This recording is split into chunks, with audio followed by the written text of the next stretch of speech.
Добрый вечер, уважаемые телезрители. В эфире программа «Открытый вопрос». Я с удовольствием представляю вам своих гостей. Аналитика Лейлу Тани и депутата Народного собрания парламента Абхазии Сергея Шамба. Добрый вечер. Добрый вечер. Добрый вечер. Сегодня мы обсудим, каковы приоритеты Абхазии в контексте международной политики и то, как идет становление нашей страны как независимого государства на международной арене. И в этой связи сразу же первый вопрос. Каковы актуальные приоритеты Абхазии на данный момент? Сергей Миронович и Лейла, пожалуйста. Ладно, как сказать. Знаете, мы долгое время, до 2008 года, фактически основное внимание уделяли внешней безопасности.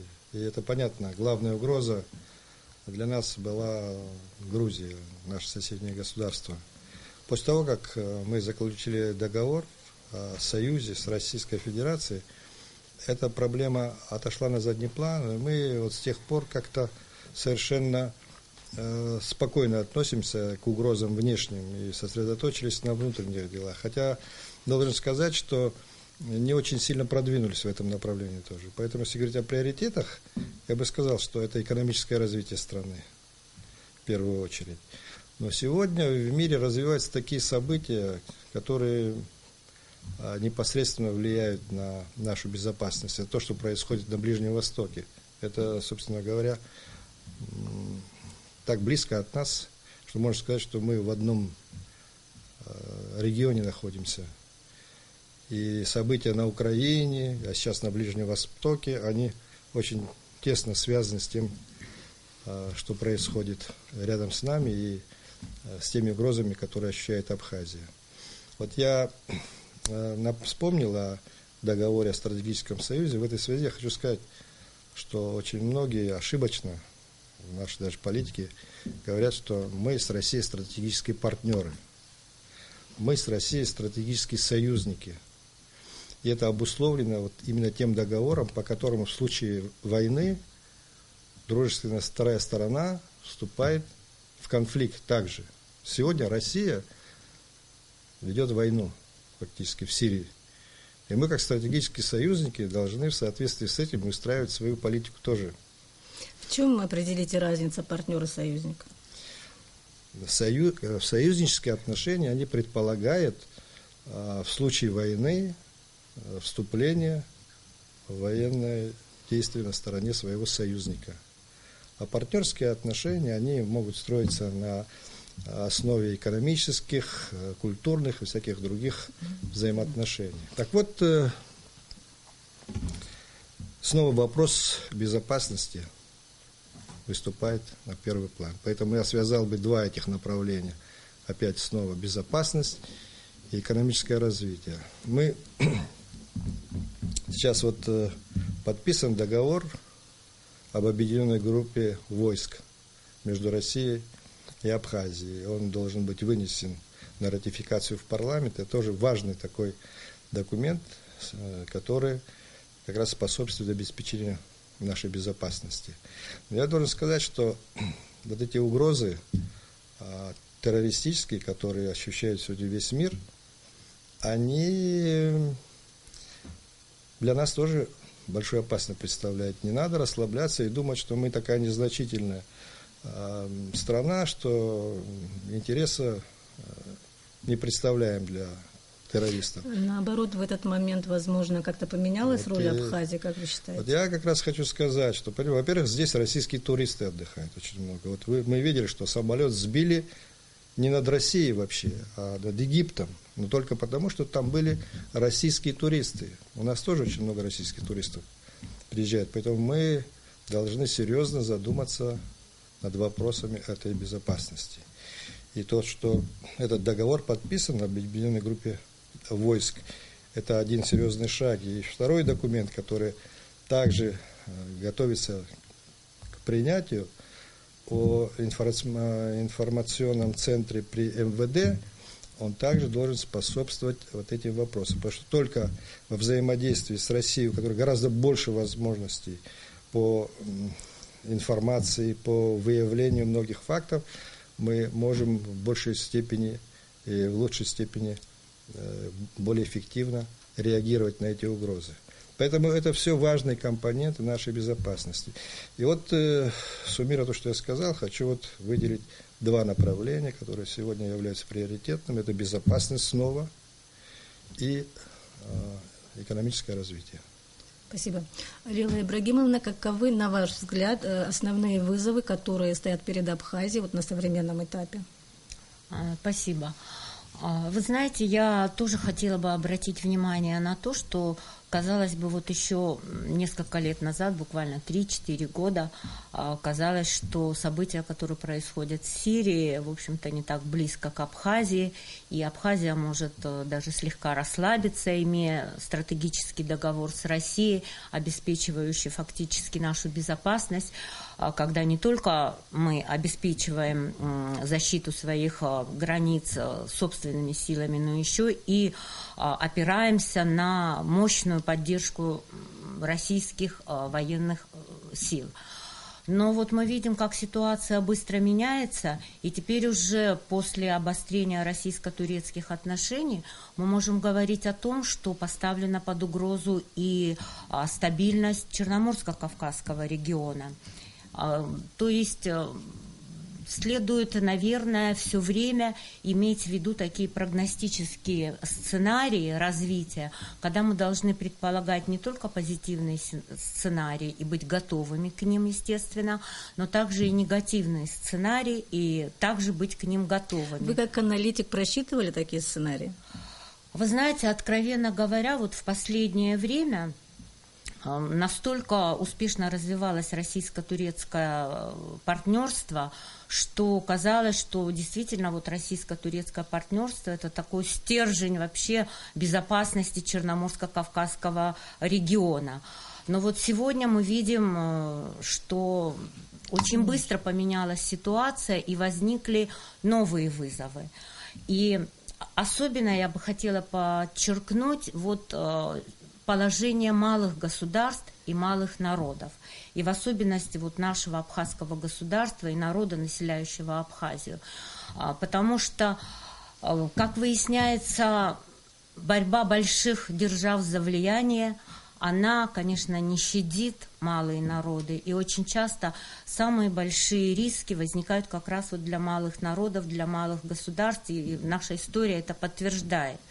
Поэтому вот сегодня, на мой взгляд, если понаблюдать вот за дискуссией, которая вообще идет в нашем обществе, такое впечатление, что на самом деле наше общество озабочено исключительно экономическими вопросами, и, в общем-то, это, конечно, понятно, это можно понять, но мне бы хотелось обратить внимание на то, что, тут я соглашусь с Сергеем Мироновичем, что если у государства нет серьезного политико-правового фундамента, которая делает существование самого этого государства легитимным, абсолютно убедительным для международного сообщества, то тогда, если вот такой легитимности у государства нет в глазах международного сообщества, то под угрозу ставится и экономическое развитие.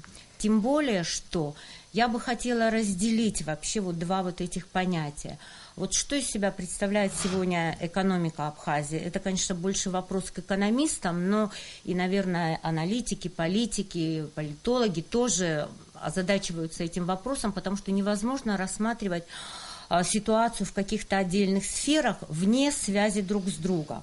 И это вот очень большое уязвимое такое место в нашей, мне кажется, сегодняшней политике, что нет корреляции вообще необходимой между экономической сферой и сферой, скажем, безопасности, между экономической сферой и сферой международной дипломатии, в то время как мы должны понимать, что наши инициативы в экономике должны усиливать наш, скажем, международно-правовой потенциал. И наоборот, наши международные инициативы должны открывать ворота, должны открывать экономические перспективы. Как вот такой считаете, корреляции все-таки на сегодня нет. Насколько мы отстали вот в этом международно-правовом аспекте, как вы считаете? Очень правильно, вот спасибо, Бела, за именно такой акцент, потому что, мне кажется, это правильный акцент. Мы действительно в каком-то смысле упустили именно вот нашу работу по международно-правовой легитимации вообще существования Абхазии как независимого, легитимного государства на международной арене. Я вот завершу мысль свою о проблемах экономики, которые проистекают, кстати, из-за недостатка международно-правовой легитимации. Дело в том, что вот если рассматривать план, который реализовывался с 2010 года по 2013 год, это план социально-экономического, комплексный так называемый план социально-экономической реабилитации Абхазии. Это был действительно план, направленный на реабилитацию страны после войны. То есть послевоенная реабилитация, потому что страна на самом деле до сих пор, в общем-то, по большому счету в руинах. И, наверное, это единственная страна, которая пережила такой разрушительный конфликт и которая не была вообще реабилитирована со стороны международного сообщества. Если вы сегодня посмотрите в интернете, то вы увидите, где бы там ни было, там в Мали небольшое, допустим, обострение конфликта, или в Сомали, или где-то еще, моментально организовывают конференции, связанные с финансовой поддержкой, эту финансовую поддержку по реабилитации осуществляют. В случае с Абхазией такой реабилитации не было, и это осуществила единственная страна, это Россия, наш стратегический партнер и союзник. Поэтому вот ставить вопрос о том, почему не было сделано, допустим, прорыва в экономическом развитии, мне кажется, сегодня не совсем оправдано, потому что для того, чтобы осуществить прорыв в стратегическом развитии, тут необходимый совершенно другой вообще масштаб помощи и совершенно другой масштаб участия в реабилитации. Лейла Ибрагимовна, мы вернемся к этому. Я хочу мнение Сергея Мироновича по этому поводу тоже услышать. Я бы хотел сказать вот по нашим взаимоотношениям с Турцией. Еще раз повторяю, мы с Россией стратегические союзники и должны действовать в соответствии со своими обязательствами. Мы в соответствии с этим договором должны выполнять то, что мы подписали. Это дело нашей чести. И поэтому я считаю, что всякие экономические выгоды, они не могут быть выше, чем долг чести нашей. Поэтому всякие разговоры о том, как мы должны здесь действовать, они излишние. В XIX веке мы пострадали из-за того, что у нас не было четкого ориентира и определенного вектора. Мы шарахались, наши лидеры, с одной стороны, в другую сторону. И вот такая вот неоднозначная позиция привела к большой трагедии, результаты которой мы сегодня пожинаем. Мы должны извлекать опыт из прошлого и не наступать на те же самые грабли. У нас сегодня, как уже Лейла сказала, у нас единственная страна, стратегический союзник, самая большая страна в мире, член Совета Безопасности ООН, ядерная держава. Она сегодня ведет войну в Сирии, и у нее есть немало противников. Мы должны четко следовать нашему долгу. Понятно. Сергей Миронович, хотела спросить ваше мнение. Вы согласны с тем, что сказала Лейла Ибрагимовна о том, что, продвигая нашу экономику, борясь там во всех аспектах на экономическом фронте, скажем так, наше международное продвижение немножко отстало? Как вы думаете? Мы отстали во всем. И международное наше продвижение, и экономическое развитие тоже желает далеко лучшего. Это вопрос эффективности нашей внутренней. Поэтому мы должны задуматься над тем, как сделать более эффективную работу этих наших государственных механизмов, для того, чтобы у нас были прорывы в экономике, а это взаимосвязанные вещи. Экономический прорыв. Мы говорим о сохранении языка, мы говорим о сохранении нашей культуры, идентичности. Все это, о нашей безопасности. Все это невозможно сделать без того, чтобы мы были самодостаточной страной. Понимаете? Пока мы будем ждать. Экономически, политически. Это, да. Мы часто говорим это слово. Нужен прорыв в этом направлении. У нас вот мы приблизились к этому. Но вот эти события, которые сейчас происходят, они опять акцентируют внимание, опять больше на вот этой безопасности. И мы должны пережить это тоже с достоинством и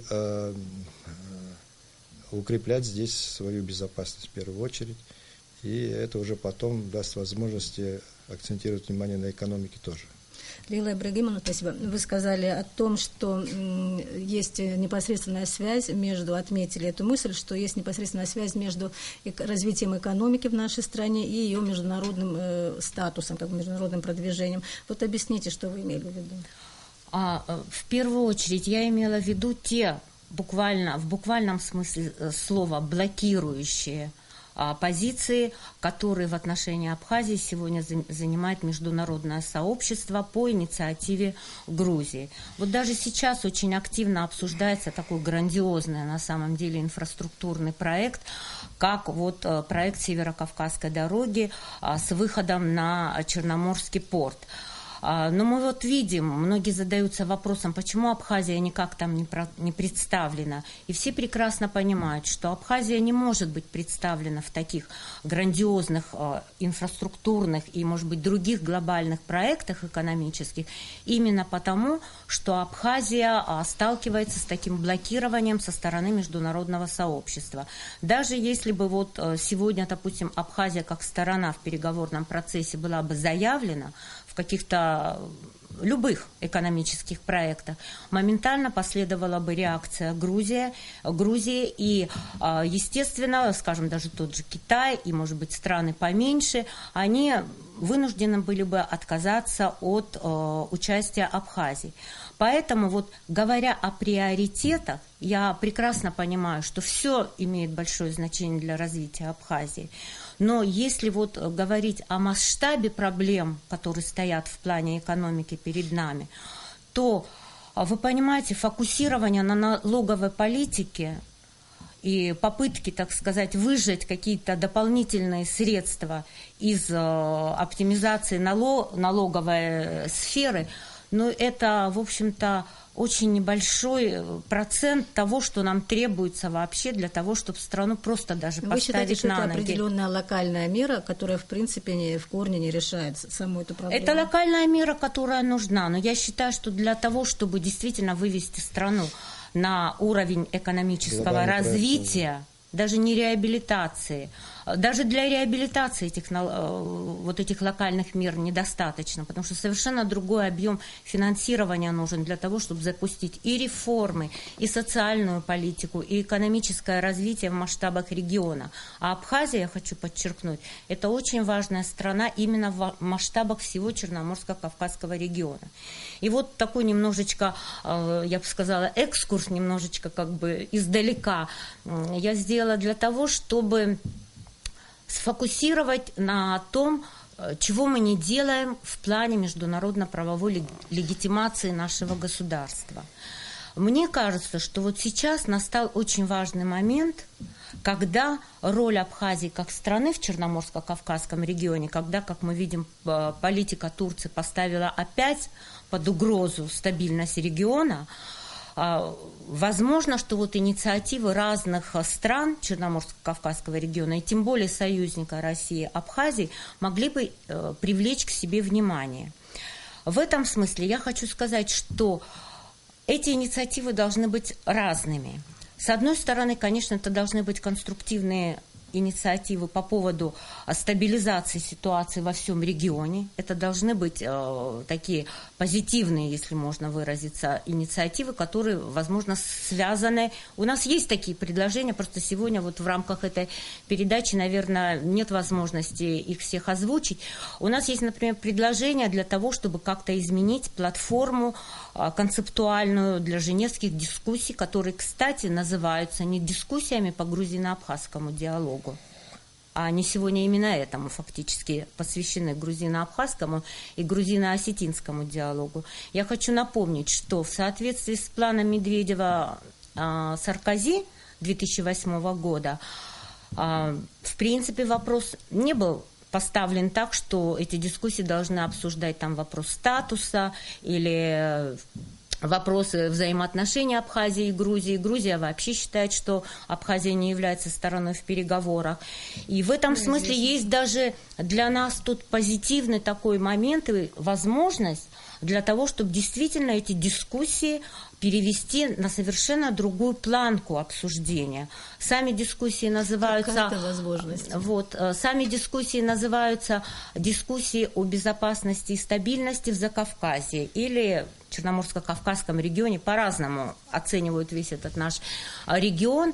И вот здесь вот я считаю, что мы могли бы в рамках женевских дискуссий как раз начать обсуждение региональной безопасности. Многие вот позиции, которые мы неоднократно озвучивали, они сейчас имеют возможность получить другое звучание с учетом тех позиций, которые, кстати, озвучивал Владимир Владимирович Путин вот на саммите в Астане, когда он говорил о том, что есть возможность для, так сказать, осуществления процесса интеграции. То есть это означает, что вот Черноморско-Кавказский регион – это фактически зона ответственности Абхазии, ну, будем так говорить, да. Если Россия – это глобальный игрок, и она имеет интересы и проблемы по всему миру, то Абхазия, как стратегический союзник России, наверное, фланг ее дееспособности и действий – это прежде всего Черноморско-Кавказский регион, и именно в этом регионе, в координации с нашим стратегическим союзником, мы могли бы выступить с определенными инициативами, которые бы, с одной стороны, и поддерживали бы инициативы России, а с другой стороны, имели бы и какой-то, может быть, даже, собственно, абхазский такой вот генезис, я бы так сказала. Поэтому у нас есть вот предложение на этот счет, как сделать так, чтобы Черноморско-Кавказский регион, в отличие от Украины, скажем, да, мог бы стать не регионом конкурирующих интеграционных проектов, там, допустим, евразийского, европейского, а теперь уже речь пошла о поясе шелкового пути. Вот. Речь пошла о том, что и БРИКС будет также актуализирован этот формат. Вот здесь вот у Абхазии открываются действительно уникальные возможности. Вы говорите о возможностях и предложениях, просто, может быть, назовете? Но я хочу сказать, что для того, чтобы Абхазия выступила инициатором таких вот масштабных процессов региональной интеграции, ей надо просто-напросто решить свои проблемы с Грузией. Вот издалека, так сказать, вот издалека я пришла к главной сегодняшней задаче, чтобы выступать серьезным региональным игроком и политическим, и геополитическим, и военно-стратегическим, и экономическим, мы должны решить свои вопросы с нашим главным противником, с Грузией. В связи с этим вопрос. В последнее время сделано несколько комментариев министрам по вопросам примирения гражданского равноправия Грузии Патры Закаришвили, в частности о том, что Тбилиси готов предложить Абхазии очень широкую автономию. Нет, даже особый статус, там федерацию и прочее. Да. А как вы считаете, вот с какой целью, насколько искренне вот такие вот выступления? Как вы считаете, с какой целью? Ну, вы знаете, в Абхазии я и там, простите, еще говорилось о том, что якобы ведется какой-то сближение происходит, якобы ведутся какие-то разговоры, переговоры с абхазской стороной, из контекста истекает это. Ну вот абхазский МИД сделал, конечно, опровержение этих заявлений о том, что никаких дискуссий об особом статусе для Абхазии, в Абхазии это просто вызывает даже смех, вот, не ведутся, естественно, и все это не соответствует действительности. Ну вот, казалось бы, для чего такая невероятная совершенно постановка вопроса? Вот для нас, для абхазского общества, это абсолютно, конечно, нереалистичная, невероятная и даже вызывающая в каком-то смысле такой вот, может быть, смех у многих, постановка вопроса, что страна, которая в тяжелейший период войны, последующей блокады не отказалась от своей независимости, вдруг сейчас она должна обсуждать особый статус Грузии. Причем все это преподносилось так, что происходит процесс сближения грузинского и абхазского общества, которому, дескать, якобы мешает Россия, и что даже оппоненты Грузии, ну, видимо, оппоненты имелись в виду Абхазы и Южные Осетины, участвуют в обсуждении таких вопросов. Все это, конечно, не соответствует действительности, я в этом даже не сомневаюсь. Но тогда возникает вопрос, с какой целью делаются такие заявления и на кого они рассчитаны. Вот на кого они рассчитаны, это и есть ключевой вопрос. Я считаю, что эти заявления делаются с одной единственной целью, для того, чтобы усилить политику непризнания Абхазии, потому что в свое время, несколько лет назад, Паата Закаришвили, который считается одним из самых больших либералов, и, в общем-то, его считают большим авторитетом в вопросах грузино-абхазских взаимоотношений, потому что он один из самых давних и один из самых либеральных, ну, скажем так, грузинских политиков, задействованных в грузино-абхазском, подчеркиваю, двустороннем диалоге. Вот. Поэтому к словам Пааты Закаришвили, конечно, международные аналитики и международные организации всегда относятся с большим вниманием. Паата Закаришвили в свое время сказал, после вот того шока, который грузинское общество пережило после 2008 года, признания Абхазии, и когда многие говорили о том, что мы можем сделать, ничего, только выжидать лучшей ситуации, лучшего расклада, лучшего геополитического контекста. И с этой целью, как говорил Паата Закаришвили, мы обязательно должны что-то абхазам предлагать, иначе международное сообщество, и особенно Европейский Союз, может запустить процесс постепенной легитимации Абхазии. И вот на самом деле именно в русле вот этой вот стратегии, надо сказать, что в отличие от Абхазии у грузин есть стратегия, даже в самой тяжелой ситуации они выстраивают стратегию, которую скрупулезно выполняют, все это вписывается вот в эту стратегию. Задача Закаришвили и сегодняшней грузинской элиты заключается в том, чтобы убедить тот же самый Европейский Союз и те же самые международные организации, что ситуация не фатальная, победа Абхазии и результаты операции по принуждению к миру, они не окончательные, что идет активный грузино-абхазский диалог, и что обсуждается даже особый статус. И, если так очень образно говоря и проще говоря, не признавайте. Самое главное, не признавайте, а мы договоримся. Понятно. И вот здесь, просто вот завершая эту мысль, я вот, честно говоря, вот со смешанным таким чувством все-таки хочу напомнить своим коллегам, когда мы вот еще в 98 году у нас была такая вот дискуссия по поводу того, что вот мы предлагали, например, все-таки не использовать двусторонний формат грузино-абхазского диалога, потому что вот с нашей точки зрения этот формат используется только для того, чтобы вовлечь Абхазию в обсуждение второстепенных вопросов и дать понять международному сообществу, что есть какие-то варианты. А к сожалению, все-таки, я считаю, грузино-абхазский диалог, хотя очень большое количество экспертов было воспитано вот на этом самом диалоге. Кстати, Сергей Миронович, вы писали, я вот сейчас вспомнила, вот вы писали, кстати, я помню, однажды рецензию на миротворчество неофициальное. Я, кстати, не так давно это нашла, это в 2002 или в 2003 году. Рецензию, я статью писал по поводу большую, и в числе дипломатии, и роли дипломатии народной. В числе, кстати, вот ссылок, когда вы позитивно оценивали вот этот весь процесс, вы вот несколько раз сослались на результаты нашего исследования. А вы знаете, Сергей Миронович, наше-то исследование было заблокировано, причем заблокировано именно абхазскими участниками на предмет того, что вот как бы наше исследование базировалось на том, что нет никаких вариантов для компромисса в конфликтах, подобных грузино-абхазскому, потому что это конфликты, где на карту поставлена судьба идентичности. Лейла Ибрагимовна, извините, я хочу мнение Сергея Мироновича тоже услышать по этому вопросу. Ну, если говорить о том, почему вот задерживается процесс легитимации Абхазии, то с моей точки зрения, да, прошло уже больше 20 лет после окончания войны, но мы как раз переживаем эпоху переустройства мировой системы. И когда вот с приходом Владимира Владимировича Путина в российскую политику началась новая российская политика по восстановлению своего статуса, по изменению вот той однополярной системы, которая в мире сложилась, начались изменения кое-какие. В открытую фазу это борьба вступила с событий 2008 года, которые связаны с Южной Осетией, с Абхазией и так далее.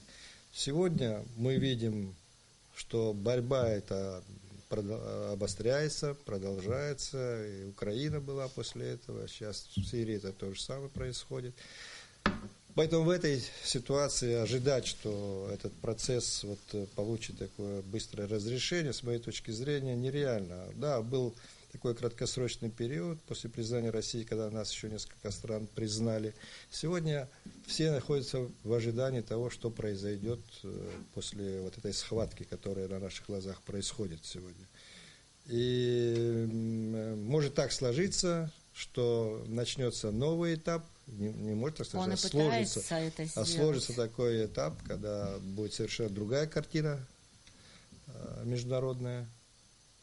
И как там наша будет роль, будет зависеть во многом от этого. Поэтому сейчас мы должны принять определенную четкую позицию для того, чтобы участвовать в этой борьбе. Я уже сказал, что Россия уже ведет войну. Я не призываю, что Абхазия свои войска направляла в Сирию, но мы должны, соответственно, с этим уже выстраивать свою позицию. Время нашей передачи осталось 10 минут, и я хотела просто спросить о рекомендациях. О рекомендациях, что нужно сделать Абхазии для достижения своих целей, в том числе и на международной арене, какие рекомендации каким-то определенным структурам, тому же парламенту. Вот есть международный комитет, как он развивает связи, допустим, с парламентариями разных стран, возможно, на таком уровне тоже вполне международное сотрудничество. Вот я бы хотела услышать вот эти вещи, я не знаю, кто...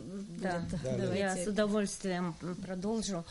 Вот как раз этот вопрос продолжает ту тему, которую мы сейчас начали. На самом деле вот сейчас такой очень важный принципиальный момент, когда мы видим, как меняется вообще формат, вообще международный формат и роль многих государств. Мы видим, как Россия возвращает себе позиции глобального лидера, не только регионального, но глобального лидера. И мы видим, какие препятствия для этого возникают в связи с нежеланием допустить такой роли для России со стороны ее геополитических соперников. А поскольку Абхазия опирается на Россию, и у нас меморандум о скоординированной политике, я считаю, что вот именно сейчас мы должны опять вернуться к такой наступательной внешней политики Абхазии, что в свою очередь не только легитимизирует наш международный статус, но откроет и экономические перспективы совершенно другого уровня. Вот в первую очередь, я напомнила о том, что, к сожалению, у нас внутри нашего общества нет консенсуса по поводу того, что мы должны вообще в первую очередь сегодня делать, на чем мы должны базировать нашу аргументацию. И, к сожалению, наши главные аргументы, которые были предложены еще Владиславом Григорьевичем Ардзенбой, первый парламент их поддерживал. И я напомню аргументы, почему Абхазия имела право на независимость, не на вхождение в каких-то льготных вариантах в состав Грузии, а именно на независимость. В первую очередь по праву народов на самоопределение.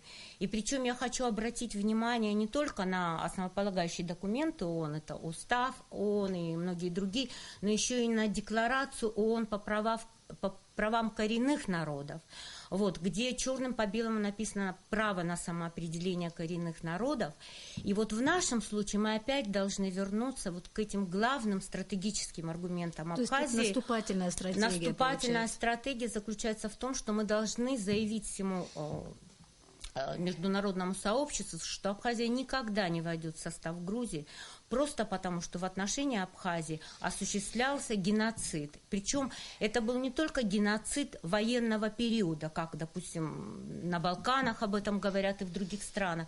Это был системный геноцид. Другого термина я не нашла, чтобы показать именно целенаправленность и долговременности этой политики, начиная с 1918 года и фактически по сегодняшний день, потому что санкции с точки зрения международных многих экспертов, это тоже могут быть продолжением, квалифицировано как продолжение политики геноцида, потому что санкции бьют по гражданскому населению, по простым людям. И вот если мы в таком контексте вновь перестроим нашу политическую повестку, что в отношении Абхазии совершается системный геноцид, что уничтожается на глазах международного сообщества коренной народ, что под угрозу поставлен не только язык, а физическое существование народа, что была совершена агрессия, и что весь вот этот беспрецедентный набор, направленный на уничтожение вот в 21 веке малого народа, весь этот набор осуществила в отношении Абхазии и Грузия, вот эта повестка, мне кажется, она даст результат и даст нам возможность, например, попытаться войти в качестве, может быть, не члена ООН на данном этапе, но, по крайней мере, стать участником, допустим, постоянного форума ООН по коренным народам, если мы напишем обращение. Вот, завершая, хочу сказать, вот 9 декабря будет день, в сентябре месяце, вот буквально 2 месяца назад, был принят ООН День памяти жертв геноцидов. Вот. И мне кажется, что было бы очень хорошо, если бы наш парламент, как представительный орган, обратился в ООН и вообще во все международные организации с таким обращением, где бы опять сакцентировал вот эту тему системного геноцида. У нас все документы приняты, и в 92 году постановление есть, в 97 году есть постановление. Нам нужно просто обновить, дополнить и еще раз подчеркнуть, почему наш народ имеет полное право на независимость и, более того, на финансовую реабилитацию. И, естественно, поставить вновь вопрос об ответственности Грузии за эти беспрецедентные международные преступления. Сегодняшняя повестка... Лила Ибрагимовна, я понимаю, да, что это понятно. очень важный и волнующий вас вопрос, но я хочу все-таки, чтобы Сергей Миронович тоже одна сказал. буквально фраза. Сегодняшняя внешнеполитическая повестка наша сегодня, она не выглядит достаточно убедительной, особенно на фоне повестки Грузии, потому что повестка Грузии обвинительная. Грузия обвиняет нас в оккупации, в этнических чистках, в нарушении прав галльского населения. Это серьезные преступления. А если мы посмотрим повестку внешнеполитическую сегодняшнюю Абхазии, то речь идет о дискриминационной визовой политике, о нарушении права на передвижение, о возвращении культурных цен. Но мы должны ставить вопрос, это не преступление, это, возможно, правонарушение и так далее, но мы должны говорить о том, что в отношении нас совершены беспрецедентные международные преступления. Вот вернуться к этой повестке Ардзенба, которую продолжал Сергей Васильевич Багавший, Сергей Миронович Шамба, тогда продолжал эту линию Ардзенба. Вот я считаю, что мы должны вернуться к этой линии. А предложения есть. Спасибо, мы поняли вашу позицию. Вот это результат пожалуйста. того, что вы редко приглашаете. Да, очень много хочется сказать. Я часто ссылался на нее, кстати говоря, на ее статьи, публикации. Я хотела спросить, вот Лейла сказала о том, что парламент мог бы сделать кое-какие вещи. Вот насколько наш парламент... Я вам хочу сказать, да, мне кажется, во-первых, я продолжу мысль и скажу, что вот насчет тех предложений, которые из Грузии мы слышим, да, я полностью согласен, что это попытки там показать мировому сообществу, что есть инициативы. Мне неизвестно таких фактов, вот сейчас я думал, не мог вспомнить, по-моему, нет таких фактов, чтобы страна, которая добилась независимости, потом сама добровольно от нее отказалась. Это абсурд, поэтому даже обсуждать это не стоит. Но с другой стороны, мне кажется, после признания России мы потеряли инициативу. Если мы раньше по всем направлениям знали, что мы пробиваем стену, что никто рядом не стоит, все противодействуют, мы шли против всего мира и готовы были, значит, сражаться, поэтому были у нас и определенные успехи, потому что, во-первых, мы были сплочены, и, во-первых, мы готовы были сражаться со всем миром, бороться за свои права. После признания России мы все ждем, что вопросы признания будет Россия добиваться. А я помню, я был министром иностранных дел, Россия сказала, мы вам окажем любую техническую помощь, но вопросы признания вы сами езжайте, добивайтесь. И наша дипломатия именно этим занималась. Знаете, Латинскую Америку все объездили и прочее, на острова куда попали. Вот, поэтому здесь инициативы мало. Что касается правильного парламента, сказали, здесь больше инициативы нужно. Нужно, конечно, стучаться во все двери и все снова активизировать свою деятельность. Есть такая возможность что касается экономики, придать этой работе. Все институты есть, нужно только действовать. Что касается экономики, разве тоже, Сергей видите, Миронович? нету, сейчас, минуточку, тоже понимаете, что происходит. Мы опять же ждем, когда нам дадут деньги, чтобы их осваивать. Мы должны предлагать какие-то глобальные проекты. Я уверен, что если будут привлекательные, реалистичные проекты, то найдутся банки в России. Если даже сами не отзовутся, то у нас такие отношения с Россией, что они подскажут своим банкам, своим бизнесменам и будут вкладывать деньги. Но нужны такие проекты, в которые поверят. Понимаете? А что касается институтов, я имею в виду парламент есть, Министерство иностранных дел есть, Министерство экономики есть. Вот эти все необходимые институты, гражданское общество активно есть. Может быть, стоит как-то по-новому посмотреть, действительно, оттуда обновить все, что было, перезагрузиться. Жизнь продолжается, постоянно нужно обновлять. Конечно, нельзя старыми какими-то догмами жить. Спасибо, уважаемые мои собеседники. Была очень рада с вами поговорить, обсудить такие важные вещи, важные проблемы.